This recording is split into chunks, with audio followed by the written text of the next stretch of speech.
Hi everybody, it's Lens. Today I'm doing a VR to Katey Flowers Tarot Obsessed tag. It was in response to Imogen Walters' tag Oracle Obsessed. So I'm going to hop right in with the questions because there's 16 and sometimes I talk too long about things. The first question is, what was your first deck? This is the third time that this deck has been talked about for me. This is the Aquarian deck. It was my first deck. This one's been trimmed. I just talked about it in my, I did a Tarot Mods video because I had some things to say I hadn't seen a lot of people talking about. But this was my first deck. This was also in my Grateful Tarot, because if it wasn't for this deck, I don't know if I'd be into tarot as much as I am. I love this deck. It is still used a lot by me. It's a wonderful deck. If you don't, look at that, my cat got after this one. This is why it was in my Tarot Mod thing. Yeah, I would suggest this deck to just anybody who likes a Rider-Waite-Smith based system. I would definitely recommend this deck. I'm gonna sneeze here in a second, so you'll just have to excuse me when that comes. My current fave, I kind of had problems coming up with a current fave because I'm using several. Tarot Alchemist, Lisa, like turn your head away, plug your ears for a minute.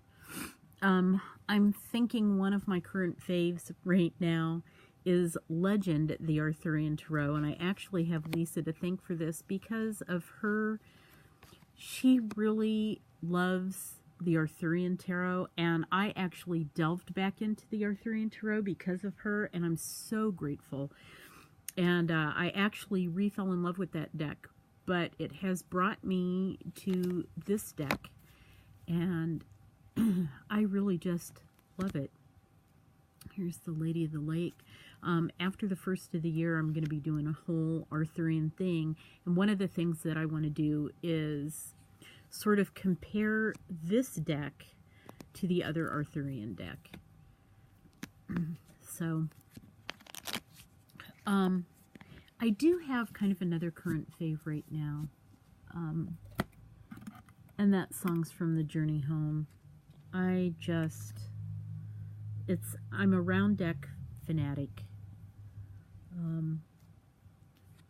and this deck is so wonderful. It's a mini deck. You can't get the big one anymore, and I missed out on the big one even though I knew it was a thing. But it's a wonderful deck. It was done by two friends, and their story is just wonderful. I don't want to talk about it because I'll talk too much. But it's beautiful. For anybody who likes round decks, for anybody who thinks they might like that deck, please, please, please. My most used deck, I picked out two. One, I picked the Spirit Song because it's a new deck for me, and I've been doing my daily draws with this. So currently, it is a most used deck. I'm going to do a couple of spreads with it. Actually, later today, I hope. I've got some stuff I need worked out. But over the years, probably my most used deck is the Robin Wood. It's one that, if I'm out reading at, well, when I used to read for people, it was just a great one to have because you can always trust the answers from this. It's beautiful. It's sort of pagan oriented. It's just, yeah, like, see, the Judgment card is a phoenix. So it will probably, at the end of my life, it may not be my most used deck at the end of the life, but it'll still be right up in the top. It's a deck that even if I haven't used it for a while, I go back to it again and again and again and again and again. Robin Wood. One of the best all-time decks ever. Okay. My least used deck. I actually have a lot of least used decks, and it's because I have so many, and a lot of them go out of print, and when they go out of print, I get a little bit afraid to use them because they like become collector's items. But out of all the decks that I have used a lot, this probably is my least used deck. When I first got it, this is the Witch's Tarot by Ellen Cannon Reed. And when I first got it, the books that go with it are really neat. And the, like, see these are all spheres on the, like, the Tree of Life. And it was really interesting, and I could spend a lot of time going through and putting cards next to each other and looking at them. Whoops, I hope nobody's offended by nudity. I don't think most tarot people are. And I love the Strength card. But one of the reasons that I quit using it was because of the artwork. There are 2 cards in here, and as soon as I say 2 cards, people who are familiar with this deck know. I'm going to pull that out because I'm going to talk about that in a minute too.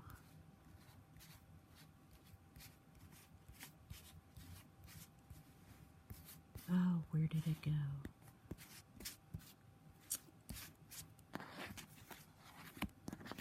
I'm doing this one-handed, so... See, and this is just going to make it long. Okay, well, I can't find it, so I'm just going to talk about it. There are 2 cards in the deck with muscle men. And one of them, and I understand the, okay, here's one of them. He's the 2 of Pentacles. And I understand kind of the reason for doing it. And oh, I don't even know what to say. People who are too muscular are just,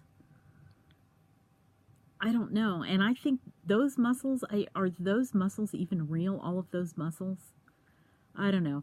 But the other guy, the other one, the guy is sitting in a library. He's standing in a library. And I kind of get the idea of what they're trying to say. You know, if you study, it's a kind of a strength on its own and stuff. But it's just, I don't know. When there's so many decks to choose from, it's easy to get picky and to say, oh, I don't really like this card, I'm not going to use it anymore. The other thing is the court cards are all the same, except there are different colors. So all the Princess of Swords look just like that, except one will be blonde, one will have darker hair. And they're just, you know, you almost have to read that kind of a grid thing. There are no hints. Okay, when I say grid thing, you know, all the pages mean like surprises. So you have the Page of Cups, and it'll mean like a surprise in your love life, or a surprise about the way you're feeling about something. So that deck that you have to use as kind of a grid thing, because there are no visual references. Okay, so I had that as the least used deck. Was that the only least used deck I was going to pull out? Okay, move on. How did I learn? I like to tell, there's nothing interesting to look at. I learned by, I always tell people, practice, practice, practice, play, play, play. I learned by doing. I read books, I took them out, I looked at the cards, I slept with the cards, I messed with the cards all the time. At one point, I actually even recorded a book that I listened to while I worked. So, just by messing with them, you know, and by looking. It's what I tell people all the time, that you practice, practice, practice. You play, play, play. You mess with the cards, you look at the cards, do readings with the cards. So, that's how I learned. The next question, question number 6, what do you use tarot for? I use tarot for everything. I use tarot. Tarot cards are my friends. I can talk to them. I get answers from them. I use them in ritual. I use them in spell work. I use them for meditation.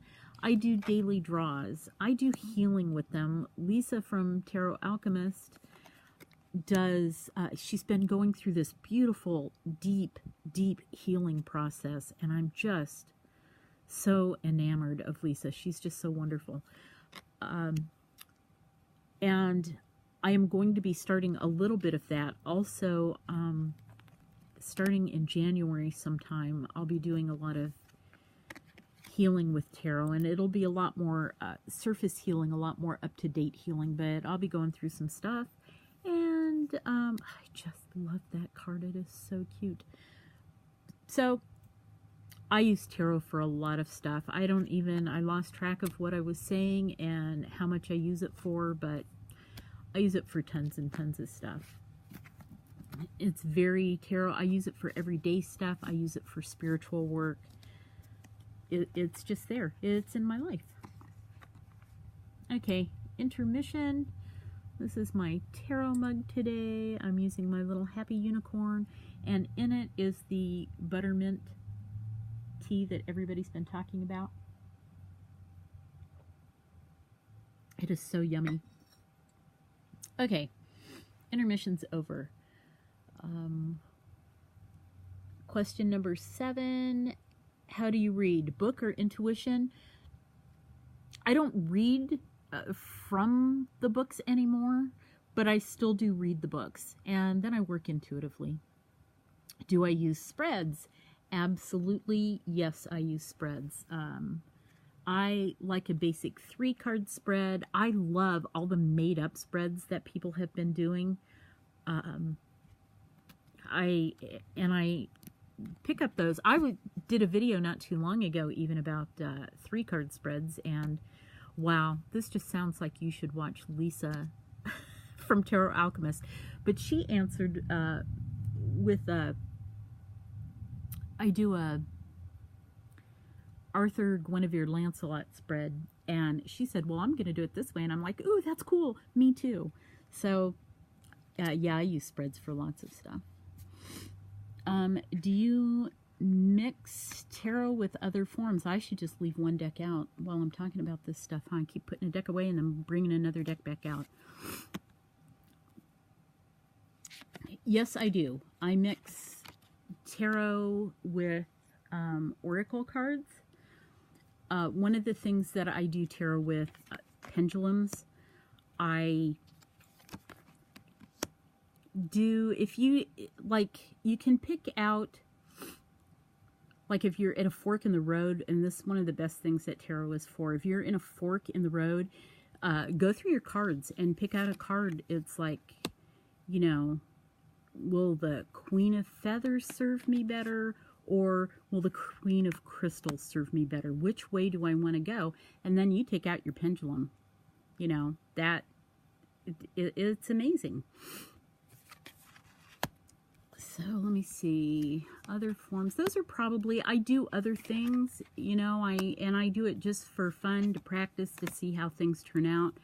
But basically oracle cards and pendulums are the two forms of divination that I use most with my decks.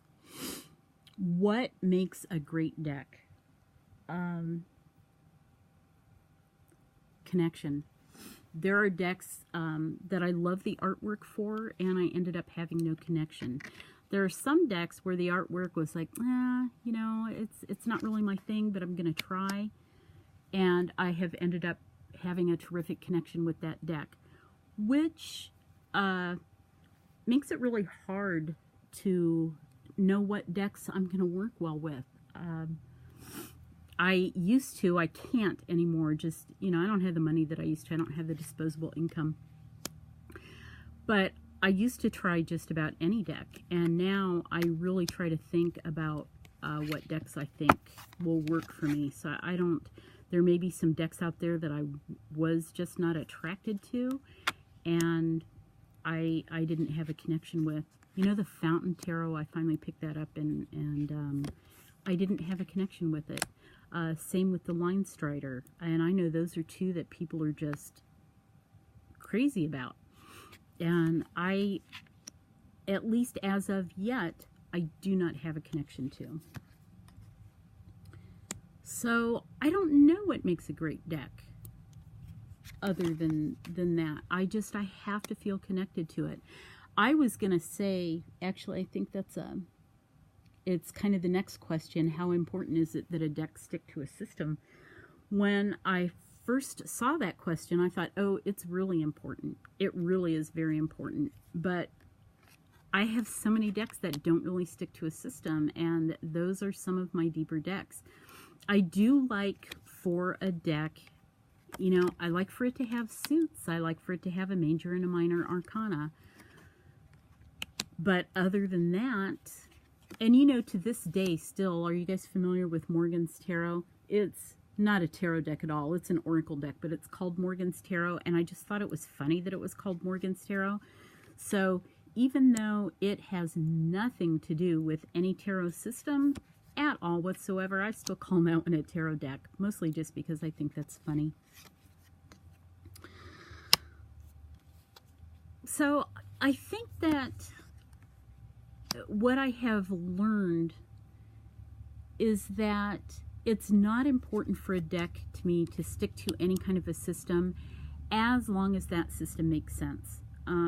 I have one deck where they went through and they changed all of the major arcana cards, and I don't care for that deck a lot because when I use that deck, it just feels like they pushed really hard to change the name of the cards. It's not like it didn't seem to make sense with the deck. It just seemed like they wanted all the names changed, you know. I like decks where they change some of the names because, oh, here's a good example, the Shadow, because it makes sense with the deck.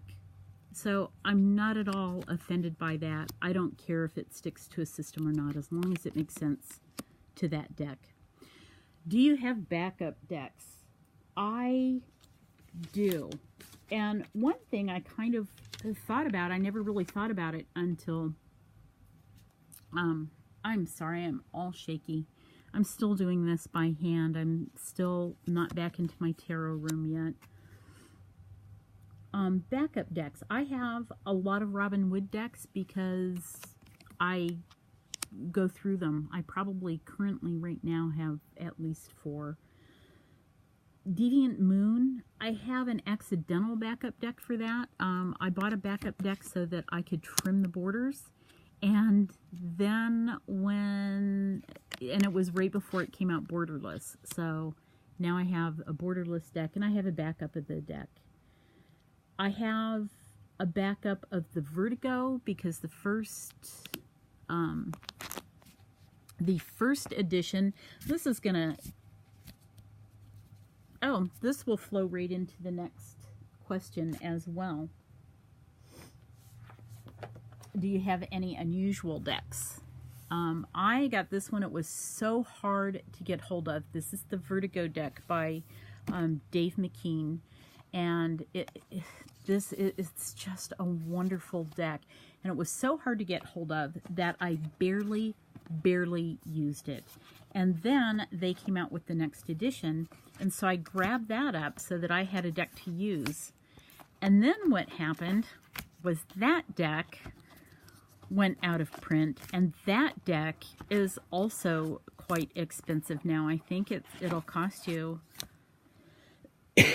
excuse me, I think it'll cost you now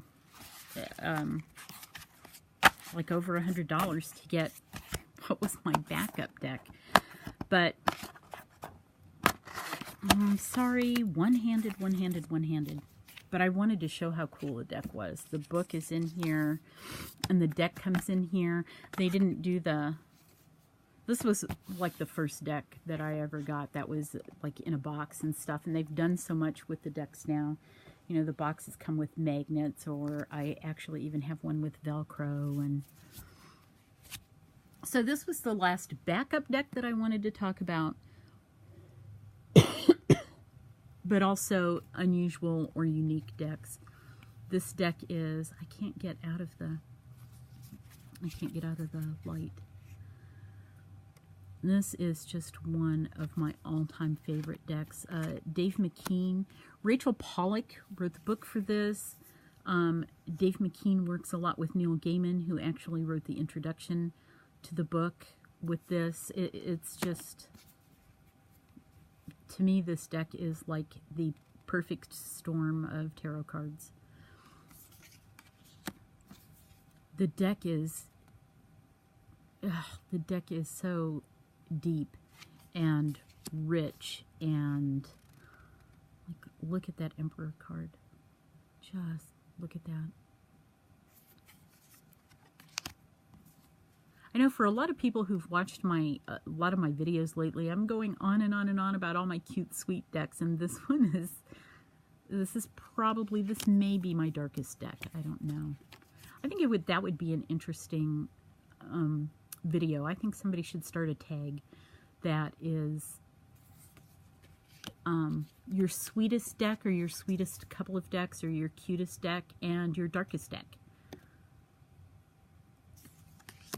I know a lot of people out there tend to go one way or the other. Look at that. That is so beautiful. Look at that strength card. Look at that. Okay. So, this is one of my most unusual decks. Excuse me. Okay, another intermission.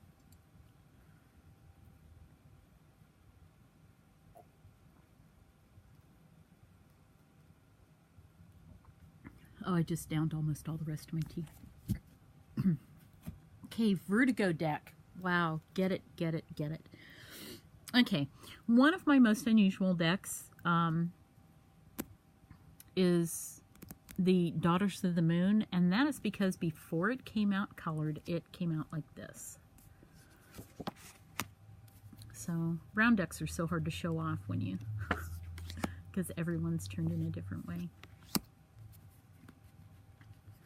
So, this is one of my most unusual decks. And as long as we're talking about unusual decks that came out ahead of time, do any of you have the Medicine Woman deck? Because Carol Bridges, who did the Medicine Woman deck, also like pre-published, and before her cards were picked up, if you wanted them, this is how you got them. And I absolutely fell in love with these. And then when it came out in color, I grabbed up that color deck too. And my book, the book that came with this, I wish I'd thought to look up where my book was, because my book is spiral bound. So the first book that came out with this deck was like hand done and spiral bound. So Medicine Woman deck. Okay, I have a lot of weird decks that I had forgotten about. This one is called the Robot Tarot, and I saw this years ago and I really wanted it, and then it just went, it was so unpopular, it just was gone very quickly. And I found this in a little pagan store, like, I don't know, San Francisco or something. I don't remember where I was.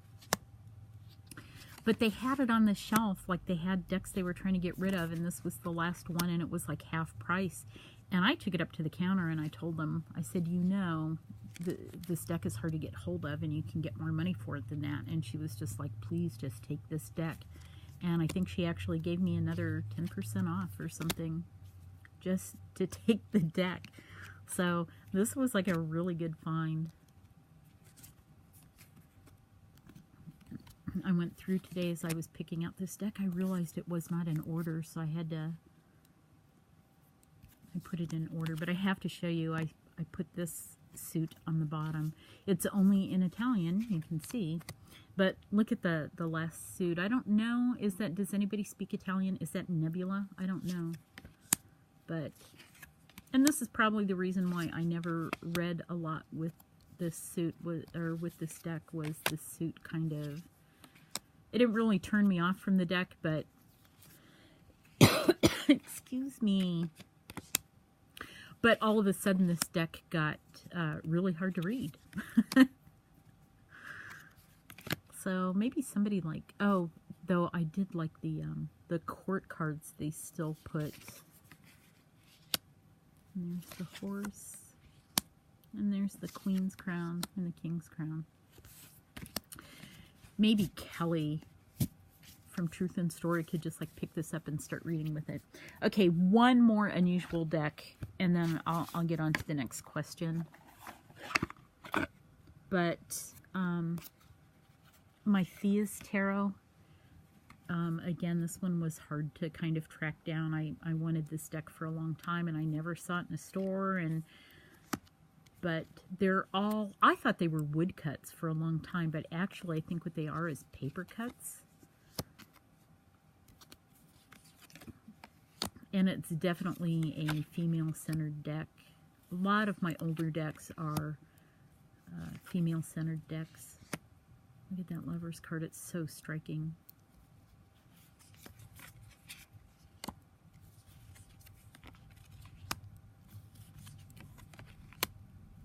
It's a beautiful Hermit's card. Look at that. And strength. And then look at that. Oh, it's so beautiful. Okay. So, the next question is current crush. Okay, so for current crush, I noticed some people do this with decks that you don't have, and some people do it with like your current crush of decks that you own. My current crush probably that I own is Songs from the Journey Home. I'm in love with this deck. Okay. And I've been using it a lot off and on, but I just think it's adorable. But current crushes,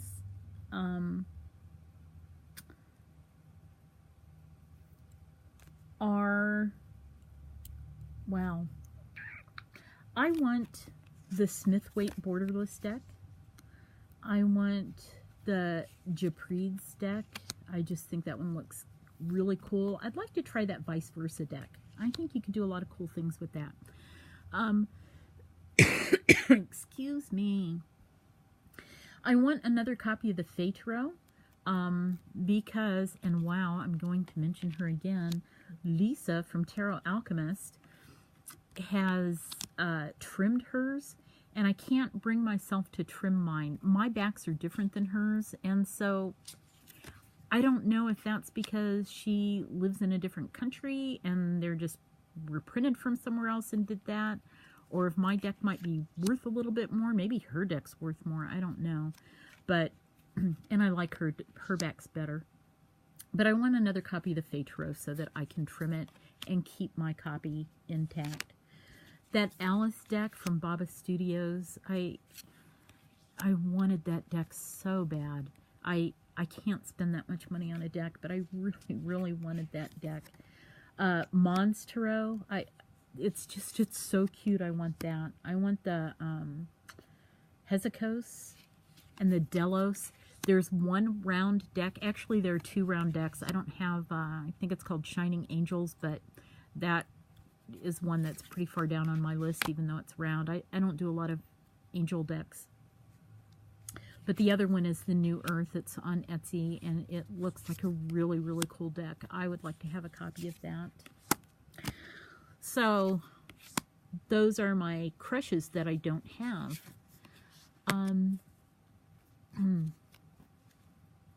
Do you read reversals is the next question. And my answer is going to sound a lot like a lot of other people's answers. I think it's a really cool thing. No, I don't. I used to read with reversals, and the more that I read, the more that I realized, especially if you're using a spread or if you're using a lot of cards, I find that to not use reversals as you interconnect the cards will tell you how they're supposed to be read.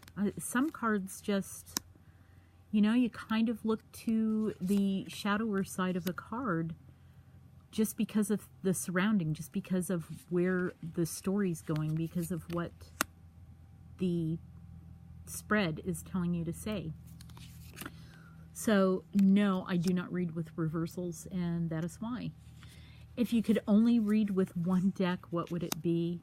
Ugh, you people, you're killing me with these questions. Even the ones that I don't do video answers for, just thinking about these things tears my heart. It's like Sophie's Choice. You know, you're making me cry.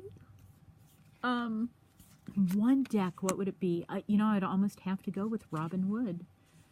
I feel really bad not saying the Aquarian deck, but I have to go. You know, those are kind of, the Aquarian deck is like the roots of my tarot, but Robin Wood,